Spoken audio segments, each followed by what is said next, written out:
आजच्या पहिल्या दिवसाचा हा शेवटचा कार्यक्रम आहे किंवा शेवटचं सत्र आहे. आपणही थकले असाल, मीही थकलो आहे. पण काही गोष्टी कर्तव्यदृष्टीने करायच्या असतात. त्यामध्ये मला तुमचं सहकार्य पाहिजे आणि ते तुम्ही द्याल अशी मी आशा करतो. गेली 12 वर्ष, 12पेक्षा जास्त वर्ष, पण 12वं अधिवेशन हे आहे. दुर्दैवाची गोष्ट आहे की अखिल भारतीय मराठी साहित्य संमेलनाने त्याची अजूनपर्यंत दखल घेतलेली नाही. एक चिपळूणच अपवाद केला तर असं व्हायला नाही पाहिजे. आता ह्याच्यात आमचं चुकलं का त्यांचं चुकलं हे काही सांगता येणार नाही, पण काहीतरी प्रयत्न आपल्याला करावे लागतील. त्या आजचा मूळ विषयाकडे वळायचं आहे. त्या विषयाचं नाव आहे राष्ट्रवादी कोणाची मिरासदारी. आता राष्ट्रवाद आणि मिरासदारी या दोघांची सांगड घालायची असेल तर पहिल्यांदा आपल्याला राष्ट्रवाद म्हणजे काय हे नीट समजून घ्यावं लागेल. तुम्ही म्हणाल हे काय आम्हाला शिकवता, आम्हाला माहिती आहे. ते माहिती आहेच, पण जे माहिती नाही आहे ते मी सांगतो की जगात असा एकही देश नाही की जिथे राष्ट्रवादाची कल्पना एकापेक्षा अधिक आहे.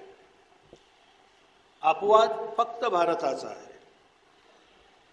भारतामध्ये आज मितीला 2 राष्ट्रवादाच्या संकल्पना परिचित आहेत, प्रचलित आहेत आणि त्याचा प्रसारही मोठ्या धूमधडाक्याने चालू आहे. 1947 साली जेव्हा भारताला स्वातंत्र्य मिळालं आणि पहिले पंतप्रधान पंडित जवाहरलाल नेहरू हे त्या तख्तपोशीवर बसले आणि तेव्हापासून पाश्चात्य जर्नलिस्टची आपल्याकडे रीग लागली होती. अशाच एका बातमीदाराने म्हणा किंवा जर्नलिस्टने म्हणा पंडितजींना प्रश्न विचारला की नव्याने जन्माला आलेल्या या देशाच्या विकासामध्ये तुम्हाला कसला अडथळा दिसतोय? तितक्या सहजपणे त्याने उत्तर दिलं, बहुसंख्याकांचा धर्मवाद, communalism of the majority is the greatest danger to our new democracy असं त्यांनी सांगितलं होतं. आज ते 100% खरं होत आहे. मग आपण राष्ट्रवाद कुठचा म्हणायचा? कारण कुठला एक धरला तर दुसऱ्या कायद्यात, दुसऱ्याच्या संकल्पनेप्रमाणे आपण देशद्रोही ठरतो आहोत. आणि हिंदुत्वाचा राष्ट्रवाद स्वीकार केला तर ते आपल्याला घ्यायलाच तयार नाही आहेत. पण ज्या महाभागाने 47 नंतर घटना समितीची स्थापना केली आणि आपल्या घटना तयार करायच्या उद्योगाला ते लागले, त्या मंथनातून जे अमृत आलं ते आपली संविधान आहे. कारण संविधानाच्या पायावरच आपलं राष्ट्र उभं आहे. ती जरा डळमळली की संपूर्ण राष्ट्र कोसळून पडेल. आणि म्हणून आपल्याला संविधानाचं राजकीय तत्वज्ञान आणि त्याला असलेली सेक्युलरिझमची एक चालत हे काय आहे हे आपण नीट समजून घेतलं पाहिजे. तुम्ही म्हणाल हे काय सांगताय आम्हाला? गरज आहे. 47 नंतर पहिली काही वर्ष सोडली तर हा देश सेक्युलर का झाला या प्रश्नाविषयी कोणीही चर्चा केलेली नाही.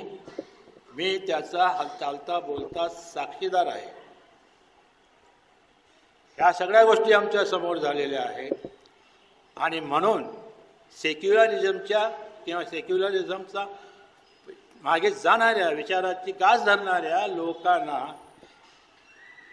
त्यांच्या दुसऱ्यांच्या अशा शिव्या ऐकायला लावतात. Pseudo secularist. आणि जे त्यांच्या विचारपणामुळे देशाच्या छकल उडवण्याच्या मार्गाला जात आहेत, ते मात्र या देशामध्ये देशद्रोही नाही, देशप्रियतेचे अगदी शिरोमणी म्हणून मानले जातात. हा आपल्या एकूण राजकीय तत्त्वज्ञानामधील विरोधाभास आहे. आणि याला काही प्रमाणात मुसलमानही जबाबदार आहे. 47 साली जेव्हा फाळणी झाली आणि त्यांच्यामधले जे काही जायचे होते ते बरेचसे लोक पाकिस्तानात गेले, उरलेले जे इथे राहिले होते ते एका अगतिक अवस्थेत होते. पुस्तकात वाचलेलं सांगत नाही. त्यावेळेस मी भेंडी बाजारात राहत होतो, आजूबाजूच्या लोकांमध्ये फिरत होतो. त्यांच्यामध्ये एक सर्वसाधारण भावना काय आहे हे तिथे मी ऐकलं. त्यांची भावना अशी होती की आम्ही पाकिस्तान मागितलं, पाकिस्तान मिळवलं, ज्यांना जायचं होतं ते तिकडे गेले, आम्ही इथे राहिलो, तेव्हा आम्हाला आता जसं ठेवलं जाईल तसं आम्हाला राहिलं पाहिजे. ही अगतिकतेची भावना सुरुवातीला मुस्लिम समाजामध्ये होती आणि नंतर 48 नंतर 50 साली आपलं संविधान तयार झालं, 52 साली पहिली निवडणूक झाली आणि भारतातल्या मुसलमानांना आपल्या मतदानाची किंमत कळली. त्या दिवसापासून आजपर्यंत प्रत्येक राजकीय पक्ष, त्यांचे नेते हे मुसलमानांचा वापर फक्त मतं मिळवण्यापुरता करतात. त्यांच्या अंतिम कल्याणाच्या काय गोष्टी आहेत ज्या त्यांनी केल्या पाहिजेत आणि ज्या गोष्टी त्यांना निरपेक्षपणे सांगितल्या पाहिजेत याकडे कोणीही लक्ष दिलं नाही. मतदान, एकजूट मुसलमानांची मतं आम्हाला कशी मिळतील याकडे काँग्रेसने पाहिलं, समाजवादी पक्षानेही पाहिलं आणि दुसरीकडे हिंदूंची मतं आम्हाला कशी मिळतील याचा विचार हिंदुत्ववादी नेत्यांनी, पक्षांनी केला. आज त्या वृक्षाला भरभरून फळं आली आहेत आणि यापुढे आपण कुठे जाणार आहोत हे आपल्याला सांगता येणार. राष्ट्रवाद आहे कुठे? कुठला राष्ट्रवाद आम्ही मागायचा? मिराजदारी कोणाची आहे ते आपण नंतर ठरवू, पण आम्ही कुठल्या राष्ट्रवादाच्या वर्गामध्ये जातो? कारण राष्ट्रवाद म्हणजेच आम्हाला कोणी काही शिकवलेलं नाही. मुळात राष्ट्र म्हणजे काय? राष्ट्राची पहिली गरज असते ती अखंड भूमी. नंबर 2, त्या भूमीवर राहत असलेले सर्वसाधारण लोक. तिसरं, त्यांची सांस्कृतिक, धार्मिक, भाषिक अशी एकात्मता हवी आहे. पण ह्या सगळ्या गोष्टी असूनही राष्ट्र निर्माण होतं असं नाही. पाकिस्तानामध्ये आता मुसलमानच राहत आहेत. उर्दू त्याने आपली राष्ट्रभाषा बनवलेली आहे. आज त्यांना विचारायला कोणी नाही आणि तरीही पाकिस्तान हे मुसलमानांचं एकात्म राष्ट्र आजही 70 वर्षानंतर निर्माण झालेलं नाही. कारण त्यांच्यामध्ये असलेले अंतर्गत मतभेद आता उफाळून वर यायलेला आहे. युरोपमध्ये सगळा युरोप एक अखंड भूमीचा भाग आहे. धर्मही सगळ्यांचा सारखा आहे, भाषा वेगवेगळ्या आहेत, संस्कृती एक आहे, तरीही अखंड युरोपचं एक राष्ट्र निर्माण झालं नाही. आता गेल्या काही वर्षामध्ये युरोपियन युनियन नावाचं काहीतरी झालं, परंतु त्यालाही आता धक्के बसायला लागलेले आहे. कुठेही जा आणि ह्याचा विचार भारताच्या स्वातंत्र्य युद्धातील सगळ्या नेत्यांनी तेव्हाच केला होता की आपल्या देशातील इतकी प्रचंड विविधता, धार्मिक विविधता आहे, सांस्कृतिक आहे, भाषिक आहे, भौगोलिक आहे आणि सगळ्यात सोपं सांगायचं म्हणजे आपल्या देशात जन्माला येणारी प्रत्येक व्यक्ती 3 अस्मिता सोबत घेऊन जन्माला येते. ज्या आईबापाच्या पोटी त्या मुलाचा जन्म होतो त्या आईवडिलांचा धर्म ॲटोमॅटिकली सहजपणे त्या मुलाला चिकटतो. म्हणजे त्याची धार्मिक अस्मिता त्याच्या आईवडिलांसारखीच होते. ही त्याची पहिली अस्मिता असते. दुसरी अस्मिता त्याची अशी निर्माण होते की ज्या प्रदेशात तो जन्माला येतो त्या प्रदेशाची एक अस्मिता ही त्याला चिकटते. म्हणजे महाराष्ट्रातला मुसलमान हा प्रथमतः मराठी मुसलमान आहे, तो प्रथमतः मुसलमान आहे, मग महाराष्ट्रीयन मुसलमान आहे आणि सगळ्यात शेवटी तो भारतीय आहे. आता ह्या तीन अस्मिता याला एकही अपवाद नाही, कुठलाही धर्म कुठलाही समाज अपवाद नाही आहे. पण जर त्याच्यातून एकात्मता निर्माण करायची असेल तर करता येईल का, हा प्रश्न आपण आपल्याला विचारला तर मग आपण तो मार्ग शोधू लागतो आणि मग आपल्याला तो मार्ग सापडूही शकतो. पहिली काही वर्ष हे सुखासमाधानाने गेलं. एक भारतीय अस्मिता म्हणून निर्माण झाली होते. इतकंच काय, पण कुणीही बिल्डरने किंवा कुणीही सोसायटीने जर बिल्डिंग इमारती किंवा सोसायटी बांधल्या तर त्याच्यामध्ये किती मुसलमानांना घेता येईल हे ठरवलं जात असे. हे मी अनुभवलेलं सांगतोय.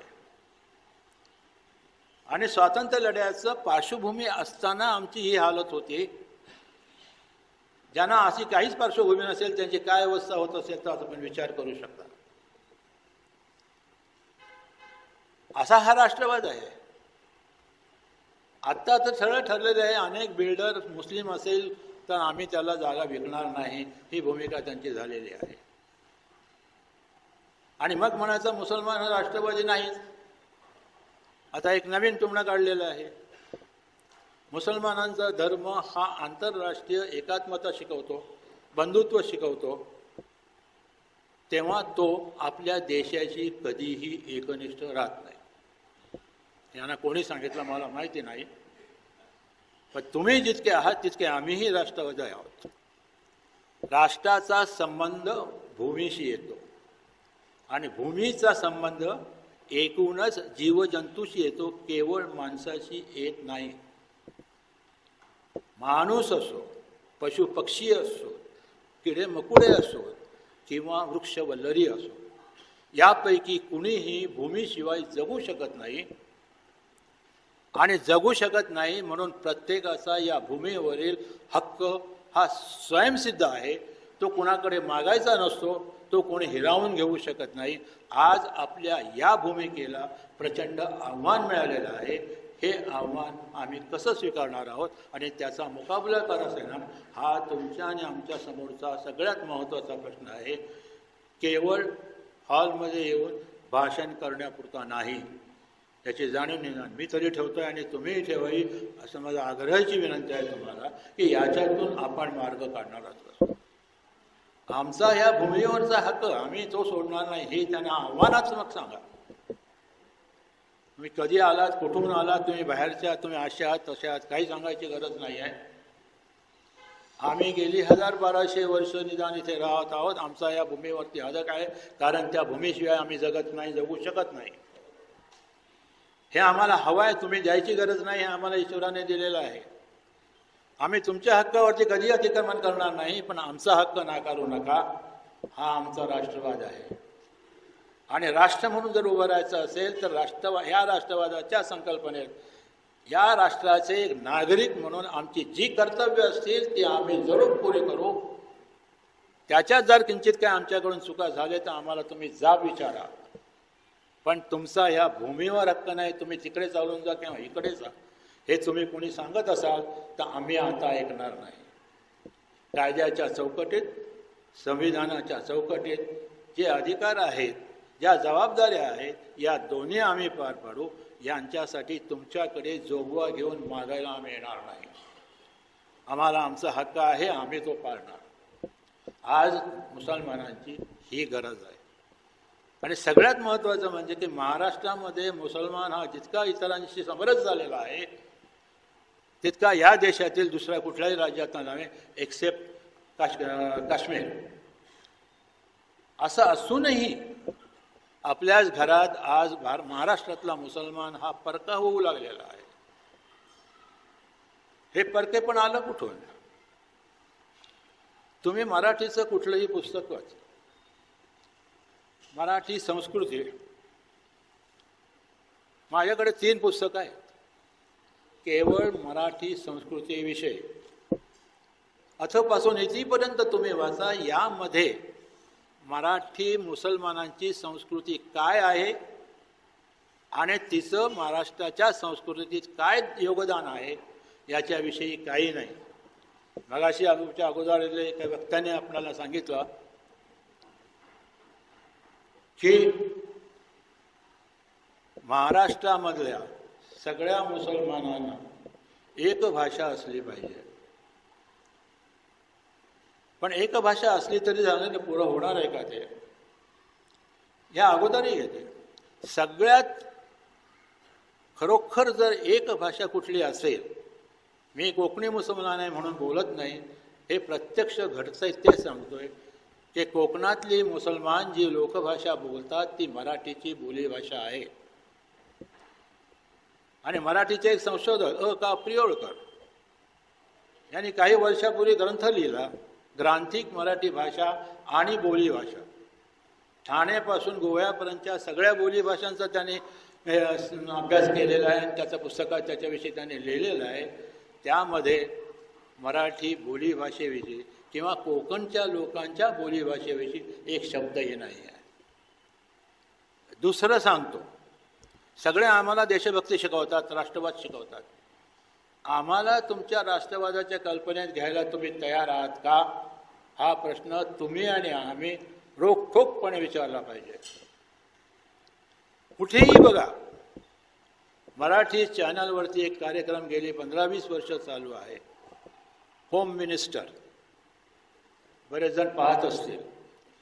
या होम मिनिस्टरच्या कार्यक्रमात किती मुसलमान कुटुंबांना बोलावलं गेलं याची मला शंका आहे. आणि मग तुम्ही आम्हाला काय सांगताय, तुम्ही हे करताय ते करताय? आम्हाला पहिल्यांदा मराठी माना. आम्ही महाराष्ट्राचे नागरिक आहोत, तेव्हा पहिल्यांदा या भूमीवरचा आमचा हक्क तुम्ही मान्य करा. मग तुमचं काय बोलणं असेल त्याच्यावरती आपण बोलणे सुरू करू. जोपर्यंत हे नाही तोपर्यंत बोलणे नाही. हे सगळीकडे होत आहे आणि विशेषतः महाराष्ट्रामध्ये होत आहे.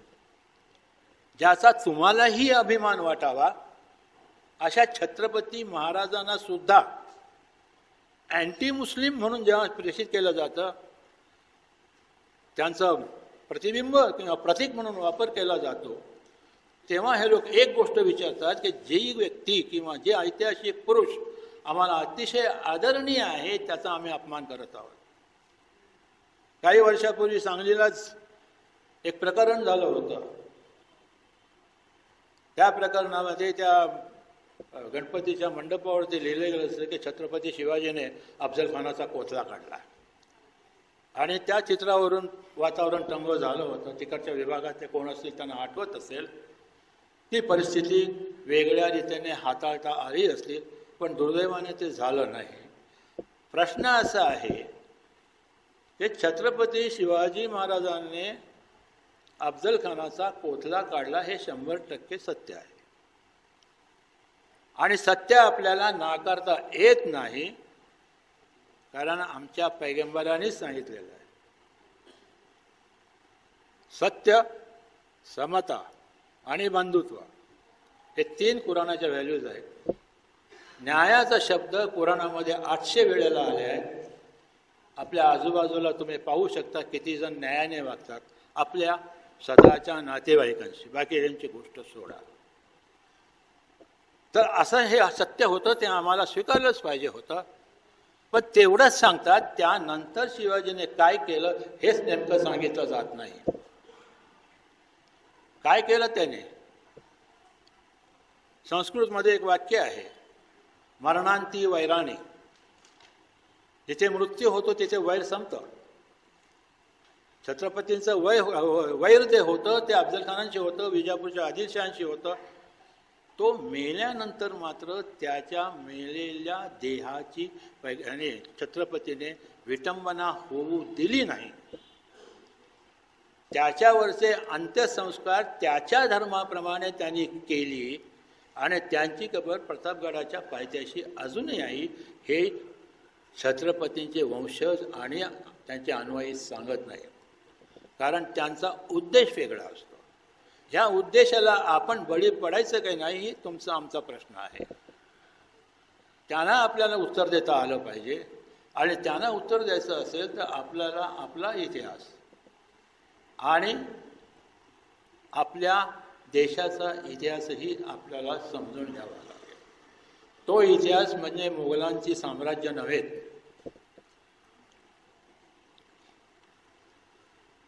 ते म्हणजे ती मर्यादा आपल्याला पाळली पाहिजे, हे मान्य आहे. पण त्याचबरोबर छत्रपतीने संपूर्ण जगामध्ये जो नवा पायंडा पाडला तो आपण विसरणार आहोत का? छत्रपतींचा काळ लक्षात घ्या. समोर 17वे शतक, 1630 मधला जन्म, 1680 मध्ये त्यांचं निधन झालं. पहिली 20 वर्ष सोडा, 50 वर्ष 60 वर्ष त्यांच्या आयुष्यात जातात. त्या 20 वर्षात त्यांनी काय केलं? 50-60 वर्षामध्ये एक नवा राष्ट्रवाद, एक नवं राजकारण, एक नवं तत्त्वज्ञान आणि सगळ्यात म्हणजे सर्वांना समान मागण्याचं एक जे कर्तृत्व त्यांनी दाखवलं, हे युरोपच्या इतिहासातही तुम्हाला आढळत नाही. त्यामुळे छत्रपती शिवाजी महाराज हे या सगळ्याच्या पलीकडे जाऊन मोठे होतात, पण त्यांच्याच अनुयायाने त्यांना छिटं केलेलं आहे. या थिट्या राष्ट्रवादाचं आव्हान आम्हाला स्वीकारायचं आहे. कसं स्वीकारायचं आहे? आपल्याला भरपूर वेळ आहे. पुढच्या काही दिवसात आपल्याला या दिशेने प्रवास करावा लागणार आहे. एवढं बोलून मी थांबतो. आपण मला संधी दिलीत त्याबद्दल आपले धन्यवाद.